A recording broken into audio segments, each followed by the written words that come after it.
Qual é a soma, então? É 17, professora. Não. Tá errado. Tá certo que nós não reagimos muito bem aos nãos que aparecem na nossa vida, não é mesmo? Nós criamos normalmente um bloqueio enorme que impede a gente de tentar de novo para ganhar um sim, não é? Vocês se lembram quando vocês eram crianças? Que impacto tinha um não para vocês? Quando vocês recebiam esse não, vocês se lembram? Como vocês se sentiam?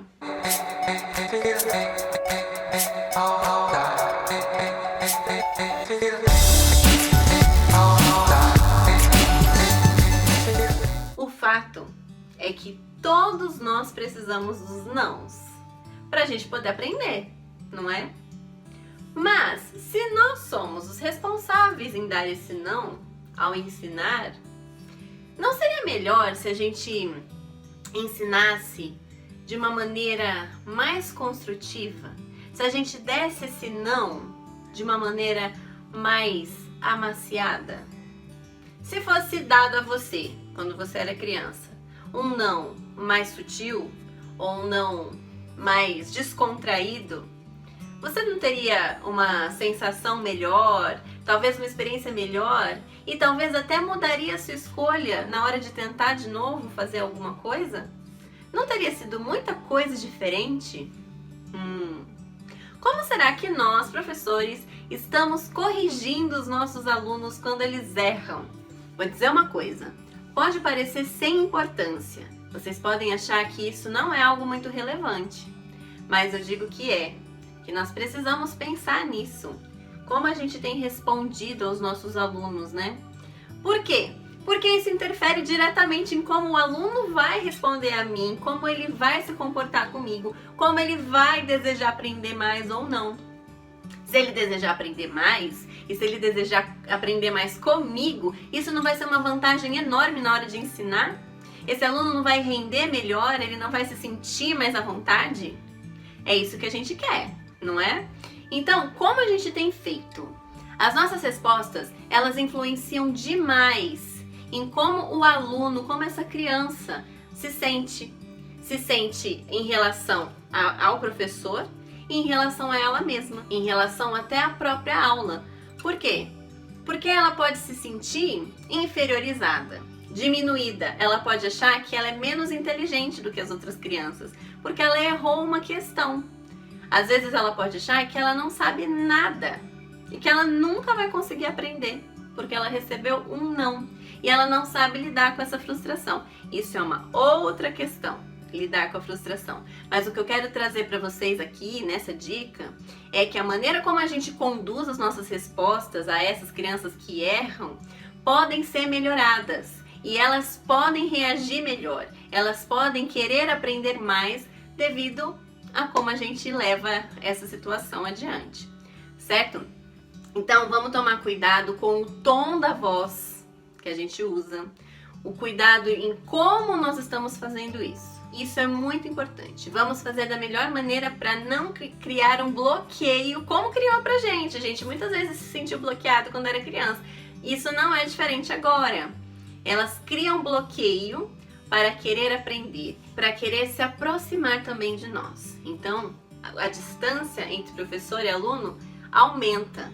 E às vezes nem é só entre professor e aluno. Ela se distancia dos colegas também, porque ela se sente inferior. Ela acha que ela não é boa o bastante para ficar perto daquelas crianças, para estudar com aquelas crianças, ou até para o próprio professor. Ela não é boa o suficiente professora, então ela vai ficar na dela, ela vai se fechar, ela vai participar menos, ela vai querer interagir menos. Isso não é bom para ninguém.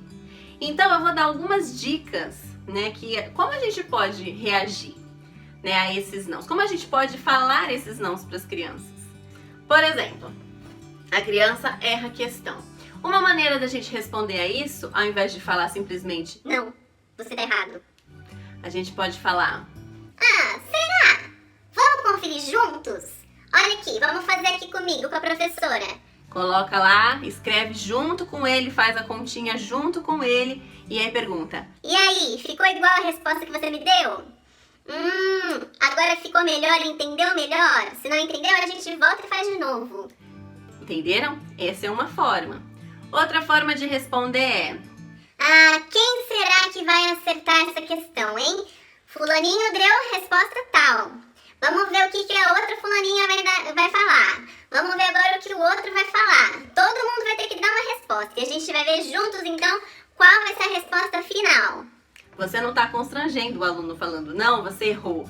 Vamos ver o que o outro pensou, vamos ver o que o outro pensou. Você não está dando resposta nenhuma para ninguém. No final, você faz uma resposta junto com todo mundo, explicando novamente o exercício, junto.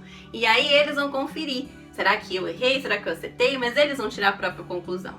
E aí você diz: bom, arrumem aí. Quem não tiver com a resposta igual a essa, apaga e escreve aí no seu caderno de novo como é que é. Se não entendeu, a gente vai fazer de novo. Juntos, tá bom? Agora, isso não quer dizer que a gente não possa falar alguns nãos. Claro que a gente pode. Mas a nossa entonação de voz e a forma como a gente tá falando esses nãos é o pulo do gato.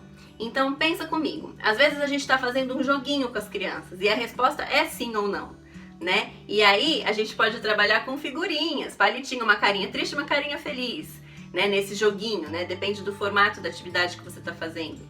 E aí você vai levantar rostinho feliz quando a criança responder, rostinho triste. Qual será a plaquinha? Mas aí é um jogo e você tá sorrindo, você tá fazendo, né? Mesmo que você faça uma carinha triste. Errou, acertou. É um jogo, é diferente. A criança não sente uma responsabilidade enorme de responder uma pergunta de exercício de apostila. Entenderam? Quando você coloca como um jogo. É diferente. Então, tem formas da gente falar não. A gente só simplesmente barrar. Eu já vi muito isso, gente. Eu já vi muito isso. Professor simplesmente falar não. E aí, próximo. E aí, me explica, o aluno não entende por que ele errou. O professor só passou pra frente, só perguntou pro outro. E fica uma coisa jogada no ar, sem explicação. Ele não tá entendendo por que ele errou. E ele deu um não seco. E então, peraí. Nossa, acho que realmente eu me senti mal sobre aquilo. Eu me sinto mal sobre aquilo. Nós adultos nos sentimos mal quando alguém responde de uma forma seca, não é? E sem explicação. Imagine uma criança que não tem maturidade suficiente ainda para entender algumas questões, alguns contextos. Então, vamos trabalhar melhor essa forma de responder aos nossos alunos. Prestem atenção neles, né? Cada um ali é uma pessoa, tem seus sentimentos. Então, vamos trabalhar melhor essa forma de responder. Isso não é difícil, não é difícil. Um rosto sorridente, uma voz feliz, isso tudo ajuda na hora de você corrigir alguém. Vamos ter um pouco mais de tato. Tato é a resposta para essa questão aí. Eu tenho certeza que se o seu aluno se sentir à vontade em falar, né, mesmo que ele erre, ele precisa se sentir à vontade em responder, a sua aula vai ser sempre melhor. Por quê? Porque ele está participando, porque ele quer participar, porque ele não tem medo de participar. E porque ele se sente importante, até assim como o outro que sempre acerta. Porque o professor, ele mostra que ele é importante, mesmo quando ele erra. Isso é fundamental, gente. São detalhes, dicas e detalhes que fazem toda a diferença numa aula. Certo? Então, essa é a dica do vídeo de hoje. Lembrando a vocês que tem novidade por aí, como eu disse no outro vídeo, eu tenho um e-book digital que eu vou disponibilizar para vocês aí gratuitamente. Vou falar melhor disso em outro vídeo. E vocês fiquem ligados para saber como conseguir este e-book digital que tem mais conteúdo, com mais dicas, com mais ideias, né, e mais conteúdos, né, sobre a didática. E vai trazer para vocês mais informações de como trabalhar a didática ao ensinar as crianças. Certo? Então é isso. Um grande beijo e até o próximo vídeo. Fiquem ligados!